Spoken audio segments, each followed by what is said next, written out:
Good morning and welcome back to the channel. I'm out here bright and early on this beautiful December morning.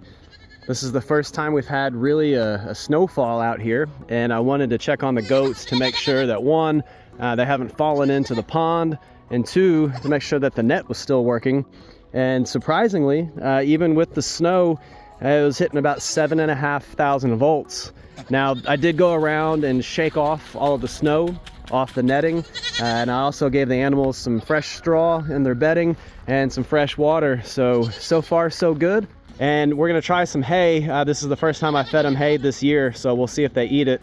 I think there's still enough brush out here for them, but they've been putting a dent in the brush out here. I've been really happy with the progress that they've been making. All the animals have been accounted for, so stay tuned and I'll keep you guys posted on progress. Take care.